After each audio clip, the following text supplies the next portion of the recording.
நான் உங்கள் உஷா பாலா. இந்த வீடியோவில் நம்ம என்ன பார்க்க போகிறோம் அப்படின்னா, ஆல்ரெடி தம்ப்நெயில் பார்த்துருப்பீங்க. எப்படி 1 மந்தில் வந்து நம்ம ஏஇ சிலபஸ் வந்து கிராக் பண்ணுறது, அதுக்கான ஸ்ட்ராட்டஜி தான் இந்த வீடியோவில் பார்க்க போகிறோம். ஸோ ஃபஸ்ட்டு பார்த்தீங்க அப்படின்னா, அவங்க எல்லாருக்குமே தெரியும், October 2nd week or 3rd week வந்து நம்மளோட டிபார்ட்மெண்ட் பேப்பர் எழுதுகிற மாதிரி இருக்கும். அக்டோபர் 26th வந்து நான் டெக்னிக்கல் பேப்பர் ஓவராலாக காமனாக நம்ம எழுதுகிற மாதிரி இருக்கும். ஓகேங்களா? ஸோ லாஸ்ட் டைமுக்கு இந்த டைம் பார்த்தீங்க அப்படின்னா பேப்பர்ஸ் வந்து செப்பரேட்டாக வச்சுருக்காங்க. அதுவே நமக்கு ஒரு பெரிய நல்ல விஷயம்.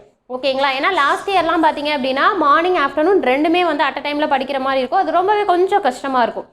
ஓகேங்களா? அதாவது மார்னிங் எக்ஸாம் முடிச்சுட்டு வந்துட்டு நீங்கள் ஆஃப்டர்நூனும் பேப்பருக்கு ப்ரிப்பேர் பண்ணி எழுதுகிற மாதிரி இருக்கும். பட் இந்த இயர் வந்து பார்த்தீங்க அப்படின்னா ரொம்பவே பெஸ்ட்டு. அதாவது உங்களுக்கு 26th அன்றைக்கி ஒரே ஒரு பேப்பர் மார்னிங் மட்டும் எழுதுகிற மாதிரி இருக்கும். ஸோ ஃப்ரெஷ்ஷாக படிச்சுட்டு எக்ஸாம் எழுதிட்டு ரிட்டன் வந்து வர மாதிரி தான் இருக்கும். ஓகேங்களா? இதில் நம்ம ஸ்டூடெண்ட் என்ன கேட்டிருந்தாங்கன்னா, மேம் எனக்கு 1 மந்த் தான் இருக்குது, ஏன்னா ஆகஸ்ட் மந்த் எண்டு வந்துடுச்சு, ஸோ இதுவும் கம்ப்ளீட் ஆகிடுச்சுன்னா செப்டம்பர் 1 மந்த் தான் இருக்குது. ஸோ நான் இந்த 1 மந்த்துக்குள்ளே எனக்கு போர்ஷன் கம்ப்ளீட் பண்ணிடுவேனா, ஸோ எனக்கு அது ரொம்பவே பயமாக இருக்குது அப்படிங்கிற மாதிரி சொல்லியிருந்தீங்க. அதாவது ஒரு ஸ்டூடெண்ட் மட்டும் இல்லை, நிறைய பேரோட மைண்ட் செட், இப்போ இருக்கக்கூடிய மைண்ட் செட் வந்து என்ன அப்படின்னா, நம்ம கம்ப்ளீட் பண்ணிடுவோமா, சிலபஸ் கம்ப்ளீட் பண்ணிடுவோமா, எக்ஸாம் நல்லா எழுதிடுவோமா, இந்த மாதிரியான தாட்ஸ் வந்து நிறையவே இருக்குது. ஸோ அதனால தான் என்ன அப்படின்னா, ஒரு ஷார்ட் பீரியடில் எப்படி சிலபஸ் கம்ப்ளீட் பண்ணுறது, அதுக்கான ஒரு ஸ்மார்ட் ஸ்ட்ராட்டஜி தான் இந்த வீடியோவில் பார்க்கலாம். ஓகேங்களா? ஸோ இப்போ ஃபஸ்ட்டு பார்த்தீங்க அப்படின்னா, இப்போது 2 செட் ஆஃப் பீப்புள் வந்து நீங்கள் சிலபஸ் எக்ஸாமுக்கு வந்து ப்ரிப்பேர் பண்ணுவீங்க. ஓகேங்களா? நான் ஓவராலாக சொல்கிறேம்மா. ஓகேங்களா? இசிக்கு EEE அப்படிலாம் சொல்லலை. ஓவராலாக டிஎன்பிஎஸ்சி ஏஇ சிலபஸ்னு வச்சுக்கோங்க. நீ மெக்கானிக்கல் டிபார்ட்மெண்ட்டாக இருக்கலாம், இல்லை சிவில் டிபார்ட்மெண்ட்டாக இருக்கிறீங்க, வாட் எவர் இட் மேபி. ஓகேவா? பட் என்ன அப்படின்னா, நீங்கள் அதாவது 2 செட் ஆஃப் பீப்புள்னா, ஆல்ரெடி கொஞ்சம் வருஷமாக ப்ரிப்பேர் பண்ணிட்டு இருக்கிற ஸ்டூடெண்ட்ஸ் ஒரு செட் ஆஃப் பீப்புள் இருப்பாங்க.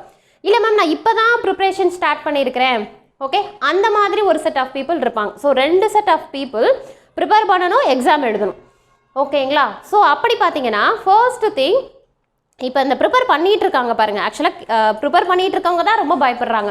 மேம் ஆல்ரெடி நான் லாஸ்ட் டைம் எழுதினேன், பட் இந்த டைமும் எழுதுறேன். லாஸ்ட் டைம் 3 months கூட டியூரேஷன் இருந்தது, பட் இந்த டைம் வந்து என்ன அப்படின்னா ரொம்பவே வந்து என்னது, உங்களுக்கு வந்து 2 months தான் கொடுத்துருக்காங்க.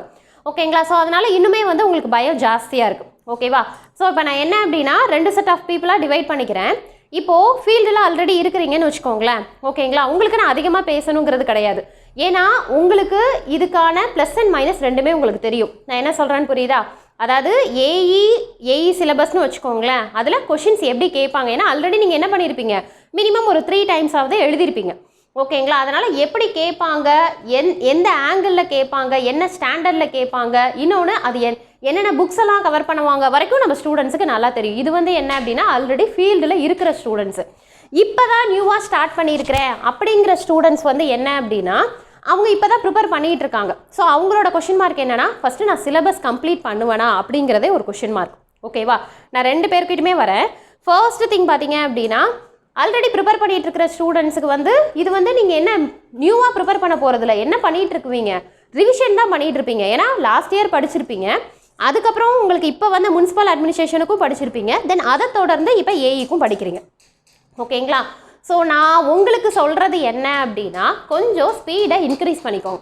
ஓகேவா? ஸோ உங்கள் கையில் என்னென்னலாம் இருக்கும், ஆல்ரெடி ஃபீல்டில் ப்ரிப்பேர் பண்ணிகிட்டு இருக்கிற ஸ்டூடெண்ட்ஸ் கையில் என்ன இருக்கும் அப்படின்னா, நோட்ஸ் இருக்கும், தென் அதே மாதிரி நிறைய புக்ஸ் வச்சு ப்ராக்டிஸ் பண்ணியிருப்பீங்க. ஸோ எல்லாமே உங்கள் கையில் இருக்கும். ஸோ நீங்கள் நியூவாக ரெடி பண்ணணும், இல்லை நியூவாக வந்து கலெக்ட் பண்ணணும் அப்படிங்கிற எந்த நெசசிட்டியுமே கிடையாது. ஸோ உங்களுக்கு வந்து என்ன அப்படின்னா, போகிற வேலையே வந்து என்ன அப்படின்னா, கொஞ்சம் ஸ்மார்ட்டாக போனீங்க அப்படின்னா ஏஇ எக்ஸாம் வந்து இன்னுமே வந்து நல்ல ஸ்கோரில் நம்ம உள்ள போஸ்டிங் வாங்கிடலாம். ஸோ அப்போ நீங்கள் பண்ண வேண்டியதெல்லாம் என்ன அப்படின்னா, லாஸ்ட் டைமில் எக்ஸாம் எழுதுனதில் எந்த இடத்துல நான் விட்டேன், அதாவது எந்த இடத்துல நான் தப்பு பண்ணியிருக்கிறேன், அது உங்களுக்கு லாஸ்ட் இயரே தெரிஞ்சிருக்கும். ஈவன் ஆன்சர் கீ வந்ததுக்கப்புறமே தெரிஞ்சிருக்கும். ஓகேங்களா? ஸோ அதெல்லாம் என்ன பண்ணுங்க அப்படின்னா, ஜஸ்ட்டு நோட் பண்ணி வச்சு இந்த டைம் அதெல்லாமே நடக்காத அளவுக்கு ஃபஸ்ட்டு மைண்டில் ஃபிக்ஸ் பண்ணிக்கோங்க. இதெல்லாம் நான் லாஸ்ட் டைம் தப்பு பண்ணது, இதெல்லாம் வந்து என்ன அப்படின்னா இந்த டைம் நான் ரெக்கவர் பண்ணிப்பேன் அப்படிங்கிற மாதிரி மைண்ட் செட் பண்ணிக்கோங்க. அதே மாதிரி ஷெடியூல் போடுறது உங்களுக்கு புதுசாக இருக்காது. ஓகே? ஸோ ஷெடியூல் எப்படி போடுங்க அப்படின்னா, ஆல்ரெடி நீங்கள் இந்த ஆகஸ்ட் மந்த்து 4 யூனிட் முடிச்சிருக்கணும். ஓகேவா? என்னோட பிளான் படி இந்த ஆகஸ்ட் மந்த், ஏன்னா நோட்டிஃபிகேஷன் வந்ததுலேருந்து நீங்கள் படிச்சிருந்தீங்கன்னா 4 யூனிட் இந்த மந்த் கம்ப்ளீட் பண்ணுற மாதிரி இருக்கும். தென் நெக்ஸ்ட் மந்த் பார்த்தீங்க அப்படின்னா 5 யூனிட்ஸ் கவர் பண்ணுற மாதிரி இருக்கும். செப்டம்பர் மந்த்து 5 யூனிட்ஸ் கவர் பண்ணுற மாதிரி இருக்கும்.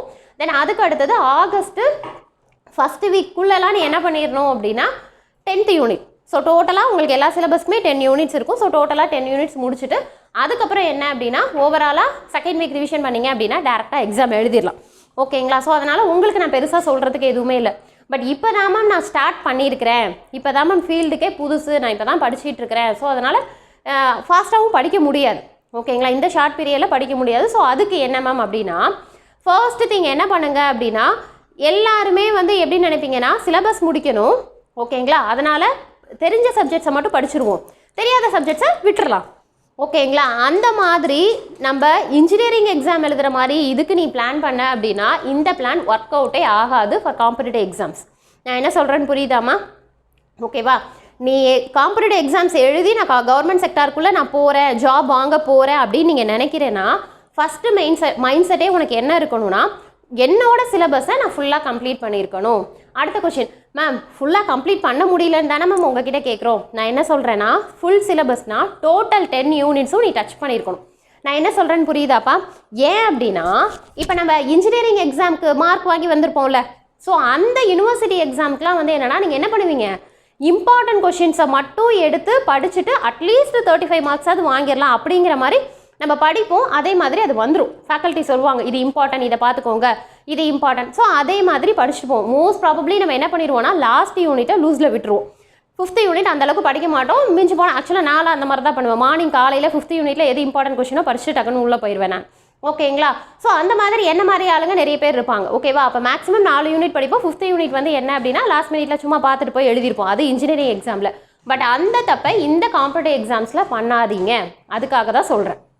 அப்போ என்ன மேம் பண்ணுறது அப்படின்னா நீ டோட்டலாக 10 யூனிட்ஸ் கம்ப்ளீட் பண்ணணும். ஓகேவா? ஸோ நான் என்ன சொல்ல வரேன்னா இப்போ நான் ஸ்டார்ட் பண்ணியிருக்கிறேன் மேம், ஈவன் நான் 3-4 வருஷத்துக்கு முன்னாடி எழுதினேன். பட் அப்புறம் எனக்கு 2 வருஷம் கேப் ஆகிடுச்சு. ஏன்னா எங்கிட்ட டெஸ்ட் பேட்ச் ஜாயின் பண்ண ஸ்டூடெண்ட்ஸ்லாம் அப்படி தான் ஜாயின் பண்ணியிருக்காங்க. மேம் எனக்கு கொஞ்சம் இடையில கேப் ஆகிடுச்சுமா, இப்போ மறுபடியும் திருப்பி ரீஸ்டார்ட் பண்ணியிருக்கிறேன் அப்படின்னு. ஸோ அவங்களுக்கும் நான் என்ன சொல்ல வரேன் அப்படின்னா நீங்கள் ஃபஸ்ட்டு என்ன பண்ணிடுங்க அப்படின்னா 10 யூனிட்ஸ் நம்ம இப்போ ஷெடியூல் படி தான் போயிட்டுருக்குறோம். ஓகேவா? ஈவன் நீங்கள் நியூ ஸ்டூடெண்ட்டாக இருந்தாலும் சரி உங்களோட பிளான் எப்படி இருக்கணும்னா இந்த ஆகஸ்ட் மந்த்து 4 யூனிட் முடிக்கிற மாதிரி இருக்கும், நெக்ஸ்ட் மந்த்து 5 யூனிட்ஸ் முடிக்கிற மாதிரி இருக்கும். ஆகஸ்ட் ஃபஸ்ட்டு வீக்லாம் கூட இல்லை, ஆகஸ்ட் 2nd or 3rd நீங்கள் 10th யூனிட்டை முடிச்சிடணும். ஓகேங்களா? இதுதான் ஸ்ட்ராட்டஜியாக வச்சுக்கோ. ஓகேவா? ஸோ அப்போ எப்படி மேம் அப்படின்னு கேட்டிங்கன்னா ஃபஸ்ட்டு நீ என்ன பண்ண அப்படின்னா உனக்கு என்னென்னலாம் அந்த உனக்கு வந்து இப்போ ஒரு சப்ஜெக்ட்னு கொடுத்துருக்காங்கன்னா உள்ள ஒரு கொஞ்சம் டாபிக் கொடுத்துருப்பாங்க. ஓகேங்களா? இந்த மாதிரிலாம் படிக்கணுங்கிறத நம்ம ஈஸிக்கு நான் சொல்லியிருப்பேன். இந்த க்ரைட்டீரியாவில் படிக்கணுமா, இது ப்ராப்ளமேட்டிக் பேப்பரு, இது தியரிட்டிக்கல் பேப்பரு, ஸோ டாபிக் வைஸாக படிக்கணும், இதெல்லாமே நான் ஆல்ரெடி உனக்கு சொல்லியிருக்கிறேன். ஓகேவா? அப்போ நீ என்ன பண்ணுனா அந்த சிலபஸில் டாப்பிக்கை முதல்ல கவர் பண்ணுற மாதிரி பாரு. ஓகேவா? எதுக்கு சொல்கிறேன்னா சில டாப்பிக்லாம் இப்போ பார்த்தனா உனக்கு சர்க்யூட் தியரி எடுத்துக்கோ. ஏன் டிரான்சியன்ட் அண்ட் ஸ்டெடி ஸ்டேட் அனாலிசிஸ்னால் அது ரொம்ப வேகான டாப்பிக்கு. அதாவது புரிஞ்சுக்கிட்டா ஈஸி, ஆனால் ரொம்ப டைம் எடுக்கும். அப்படி இருக்கும்போது நீ என்ன பண்ணிடணும்னா ஒன்னால் இந்த சர்க்யூட் தியரியில் என்ன டாபிக் ஈஸியாக அதாவது ஷார்ட் அண்ட் நீட்டாக கவர் பண்ண முடியுமோ அதை ஃபாஸ்ட்டாக முடிச்சு வச்சுக்கணும். நான் என்ன சொல்கிறேன்னு புரியுதுங்களாப்பா? அப்போ நீ என்ன பண்ணணும்னா first unit, second unit, third unit வரிசையாக படிக்கிறேன்னா ஈவன் உன்னால் அந்த ஒரு யூனிட்டில் 10 டாபிக் இருக்குன்னா 5 டாபிக் தான் கவர் பண்ண முடியுதா, இட்ஸ் ஓகே. ஓகேவா? அப்படின்னா என்ன அந்த யூனிட்டை டச் பண்ணியிருக்கேன்னு அர்த்தம். ஓகேவா? அவங்களோட மெயின் ஃபோக்கஸ் எப்படி இருக்கும் அப்படின்னா ஒரு யூனிட்க்கு 20 கொஷின்ஸ் கேட்பாங்க. ஓகேவா? அந்த நீ 5 டாபிக் கவர் பண்ணால் கூட ஈவன் உன்னால் நான் என்ன பண்ணிட முடியும், 10 கொஷின்ஸ் ஈஸியாக அட்டன் பண்ணிட முடியும். நான் என்ன சொல்கிறேன்னு புரியுதுங்களா? நான் திருப்பி சொல்கிற விஷயம் என்ன அப்படின்னா எந்த யூனிட்டுமே டஃப்பாக இருக்குது, இல்லை இந்த யூனிட் எனக்கு ரொம்ப ஈஸி மேம் அதனால் அதை நிறைய ப்ராக்டிஸ் கொடுத்துட்ருக்கேன் அப்படின்னாலும் நமக்கு என்னது ஒன்றுமே பண்ண முடியாது. ஸோ மெயின் டார்கெட் என்ன அப்படின்னா உங்களோட சிலபஸை நீ கம்பல்சரி முடிச்சுட்டு ஒரு டைம் ரிவிஷன் பண்ணிவிட்டு போகணும். அதையும் தெளிவாக புரிஞ்சுக்கோ. மேம் இது சிலபஸ் கம்ப்ளீட் பண்ண சொன்னாங்க அதனால் படிச்சுக்கிட்டே இருக்கிறேன் 10 யூனிட்ஸ் வரைக்கும்னு சொல்லி எக்ஸாமுக்கு முதல் நாள் வரைக்கும் படிக்கக்கூடாது.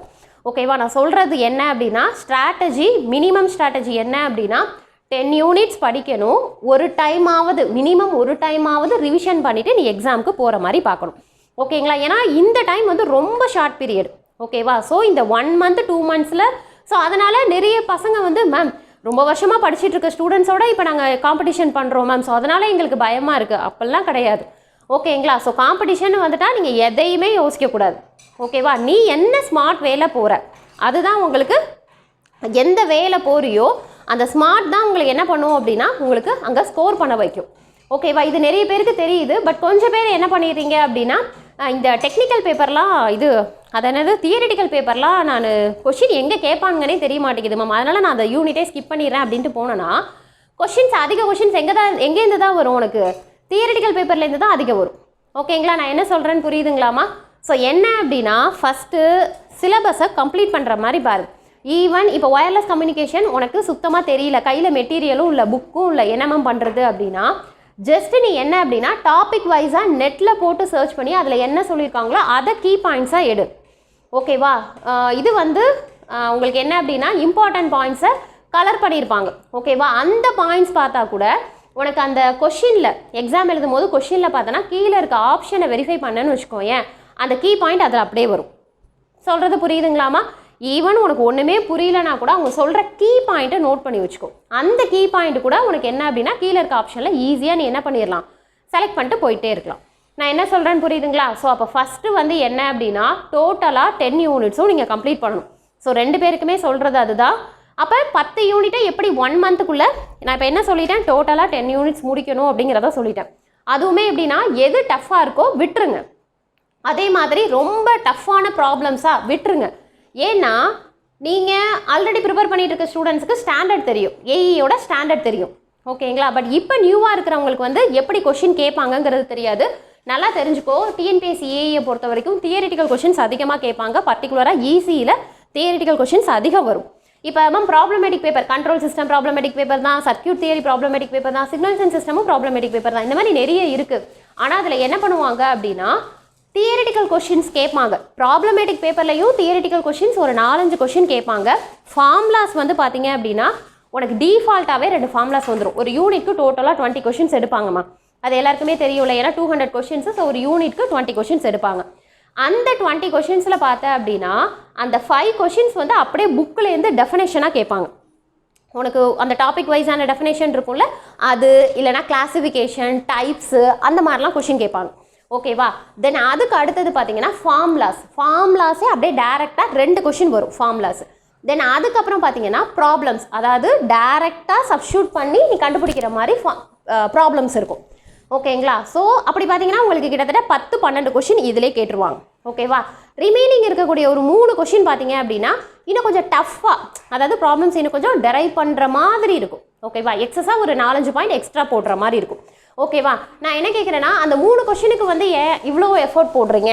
அதாவது ஆல்ரெடி ப்ரிப்பேர் பண்ணிட்டு இருக்க ஸ்டூடெண்ட்ஸ்க்கு ஓகே, பட் இப்போ நியூவாக ஜாயின் பண்ணியிருக்கீங்க தெரியுமா, நியூவாக படிக்க ஸ்டார்ட் பண்ணுறீங்க தெரியுமா, அவங்க அதுக்கு அதிக டைம் கொடுத்தீங்க அப்படின்னா உங்களுக்கு என்ன இருக்காது படிக்கிறதுக்கு, there is no time to complete whole syllabus.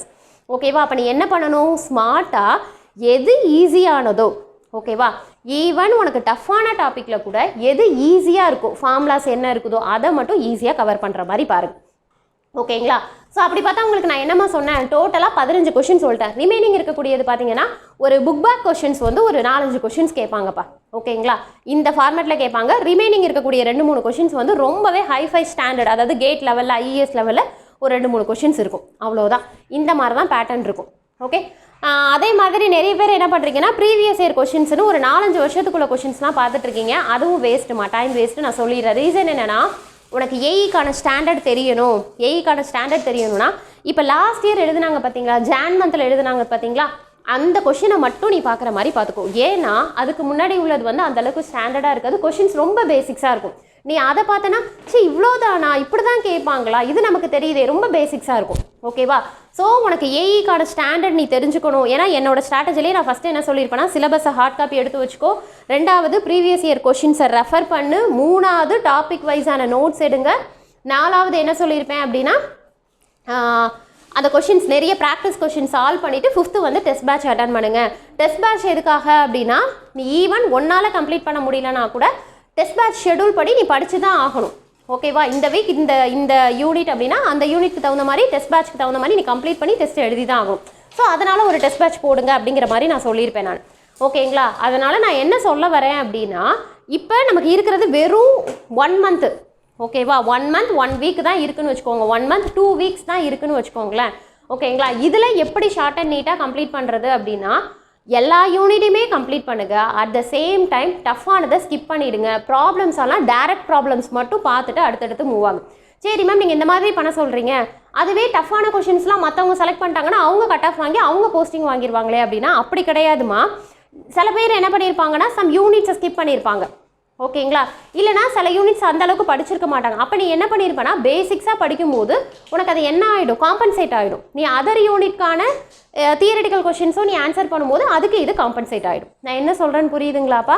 So அதனால் இருக்கிற ஷார்ட் அண்ட் பீரியடில் நீங்கள் என்ன பண்ணுங்கள் அப்படின்னா எல்லா யூனிட்ஸுமே அக்டோபருக்கு முன்னாடியே, அக்டோபர் கூட வராதிங்க, அக்டோபருக்கு முன்னாடியே டோட்டலாக 10 யூனிட்ஸை வந்து கம்ப்ளீட் பண்ணுற மாதிரி பாருங்கள், ஓகேவா.